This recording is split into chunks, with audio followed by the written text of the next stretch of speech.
প্রাচীন গ্রিক নগরাষ্ট্র থেকে গণতন্ত্রের যাত্রা শুরু। রাষ্ট্রবিজ্ঞানীদের মধ্যে গণতন্ত্রের যেমন অন্ধ সমর্থক আছেন, তেমনি আছেন কট্টর বিরোধী। প্রাচীন গণতান্ত্রিক ধারার অনেকটাই পরিবর্তন হয়েছে আজকের একবিংশ শতকে। আমাদের মতো উন্নয়নশীল কিংবা অনুন্নত দেশগুলোতে গণতন্ত্রের ছবক দিয়ে বেড়ান বিশ্ব মডেলেরা। এমনকি যে কোনো প্রকার একনায়কতন্ত্র কিংবা সমাজতন্ত্রকে প্রচণ্ড ঘৃণার চোখে উপস্থাপন করা হয়। সেই সাথে গণতন্ত্র প্রতিষ্ঠার জন্য উঠে পড়ে লাগেন তারা। কিন্তু প্রশ্ন হলো, এই যে গণতন্ত্রের জন্য এত হাহাকার, সেই গণতন্ত্র কি আসলেই শ্রেষ্ঠ শাসন ব্যবস্থা? চলুন সেই প্রশ্নের উত্তরই খোঁজা যাক। এই মুহূর্তেও পৃথিবীর সবচেয়ে অস্থিতিশীল, জটিল, ঝামেলাপূর্ণ প্রায় সব দেশেই গণতান্ত্রিক উপায়ে রাষ্ট্র পরিচালিত হচ্ছে। অন্যদিকে উন্নত, সমৃদ্ধ, কল্যাণকামী কিংবা তথ্য প্রযুক্তিতে এগিয়ে যাওয়া রাষ্ট্রগুলো হয় কল্যাণকামী একনায়কতান্ত্রিক, না হয় সমাজতান্ত্রিক পদ্ধতিতে সরকার পরিচালিত হচ্ছে। রাষ্ট্রবিজ্ঞানী প্লেটো, এরিস্টটল থেকে শুরু করে আধুনিক রাষ্ট্রবিজ্ঞানী ফিলিপ কনভার্স এবং ইলিয়া সোমিনের মতো পণ্ডিতেরা গণতন্ত্রের ঝুঁকিপূর্ণ ফাঁকা বুলি নিয়ে আলোচনা করেছেন। গণতন্ত্রের অন্যতম স্তম্ভ হল থিওরি অফ ন্যাচারাল রাইটস। এই তত্ত্বমতে প্রতিটি মানুষই সমান অধিকার নিয়ে জন্মায়।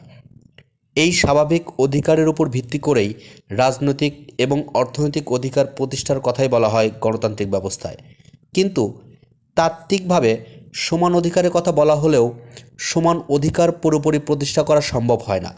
গণতন্ত্রের একটি থিওরি হলো the greatest good of the greatest number, অর্থাৎ সর্বাধিক ব্যক্তির সর্বাধিক মঙ্গল সাধনই রাষ্ট্রের লক্ষ্য।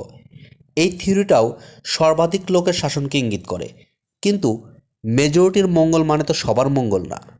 মানে দাঁড়ালো, এই থিওরি প্রতিটি মানুষের সমান অধিকারের সাথে বেশ সাংঘর্ষিক। হয়তো এই দ্বিচারিতার জন্যই প্রাচীন রাষ্ট্রবিজ্ঞানীরা বলেছেন, গণতন্ত্রের চেয়ে নিকৃষ্ট শাসন ব্যবস্থা আর নেই। গণতন্ত্রের বিরুদ্ধে প্রধান অভিযোগ হলো এটি অশিক্ষিত, অজ্ঞ এবং অক্ষম ব্যক্তির শাসন।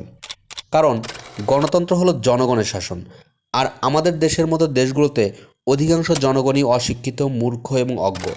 আর অশিক্ষিত মূর্খ লোকের শাসন ব্যবস্থা নিম্নমানের হবে, এটাই তো স্বাভাবিক। সমাজবিজ্ঞানী WEH লেকি অবজ্ঞা করে বলেছেন, গণতন্ত্র হলো সবচেয়ে অজ্ঞ, সবচেয়ে দরিদ্র এবং সবচেয়ে অযোগ্য মানুষের শাসন।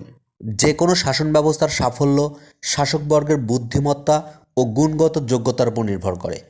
কিন্তু গণতন্ত্রের যোগ্য, অযোগ্য, দক্ষ, অকর্মণ্য, সৎ, অসৎ নির্বিশেষে সকলকে সমান গুরুত্ব দেওয়া হয়। আর এই বিষয়গুলোর জন্যই দার্শনিক প্লেটো গণতন্ত্রের সমালোচনা করে বলেন, গণতন্ত্রে ক্ষমতা যায় অজ্ঞ ও আবেগপ্রবণ জনতার হাতে, ফলে রাষ্ট্র শেষ পর্যন্ত বিশৃঙ্খলার দিকে ধাবিত হয়। প্লেটোর ধারণা মতে সাধারণ জনগণকে খুব সহজেই কনভিন্স করা যায়। তার আবেগপ্রবণ হয়ে অনেক সময় ধূর্ত আর চতুর অযোগ্য নেতাকে ক্ষমতায় বসায়, যার ফলে অনেক সময় যোগ্য আর প্রকৃত নেতা নির্বাচনে ভুল করে বসে সাধারণ জনগণ, যার প্রমাণ আমাদের দেশেও ভুরি ভুরি আছে। ফরাসি রাষ্ট্রবিজ্ঞানী আলেক্সিস দ্য টকভিল তার বিখ্যাত ডেমোক্রেসি ইন আমেরিকা গ্রন্থে টার্নি অব দ্য মেজরিটি বা সংখ্যাগরিষ্ঠের স্বৈরাচার ধারণাটি উপস্থাপন করেন। টকভিল যুক্তি দেন যে গণতন্ত্রের সংখ্যাগরিষ্ঠের মতামতই চূড়ান্ত ক্ষমতা লাভ করে এবং এই সংখ্যাগরিষ্ঠ প্রায়ই অশিক্ষিত এবং অবিবেচক হয়, আবেগ ও পূর্ব সংস্কার দ্বারা পরিচালিত হয়, স্বল্পমেয়াদী স্বার্থকে প্রাধান্য দেয়, সংখ্যালঘুদের অধিকার ও স্বার্থ উপেক্ষা করে। এদিকে অ্যারিস্টটল বলেন, দরিদ্র সংখ্যাগরিষ্ঠ যখন নিজেদের স্বার্থে শাসন চালায় তখন গণতন্ত্র ন্যায় বিচার হারায়।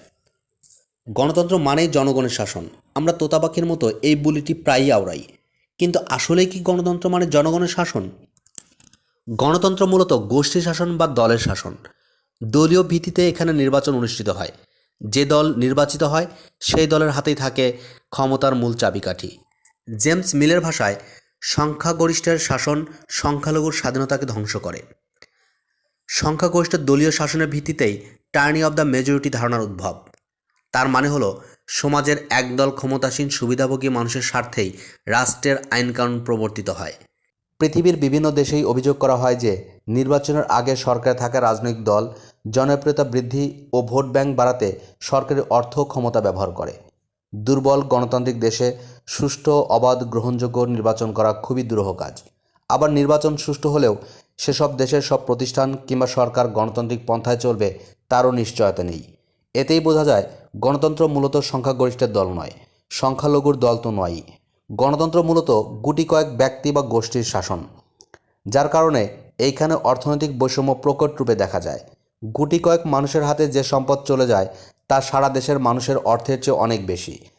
যেহেতু কিছু সংখ্যক মানুষের হাতে প্রচুর অর্থ থাকে, তারা সেই অর্থ নির্বাচনে খরচ করে, ফলে ভোট কেনার মতো ঘটনা ঘটে প্রচুর, যার ফলে যোগ্য নেতা নির্বাচন করা সম্ভব হয় না।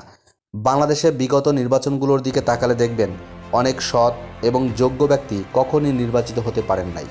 তাদের তুলনায় অনেক চোর, বাটপার, সুবিধাবাদী, ভূমিদস্যু, চাঁদাবাজ নির্বাচিত হয়েছেন এবং দেশের জনগণ তাদের ব্যাকগ্রাউন্ড জেনেই তাদের ভোট দিয়ে নির্বাচিত করেন। কারণ নির্বোধ জনগণও শক্তের ভক্ত, নরমের জম। শুধু বাংলাদেশের মতো অনুন্নত দেশই না, উন্নত এবং সমৃদ্ধশালী গণতান্ত্রিক দেশেও ভুল নেতা নির্বাচন চোখে পড়ার মতো। উদাহরণস্বরূপ বলা যায় ইউরোপে উগ্র ডানপন্থীর উত্থান এবং খোদ আমেরিকায় ডোনাল্ড ট্রাম্পের মতো উগ্র আর উন্মাদ লোকের বারবার নির্বাচিত হওয়া। এবার সিদ্ধান্ত আপনার। আপনি কি মনে করেন, গণতন্ত্রই কি সেরা শাসন ব্যবস্থা নাকি নিকৃষ্ট শাসন ব্যবস্থার মধ্যে একটি? কমেন্ট বক্সে আপনার মতামত জানান।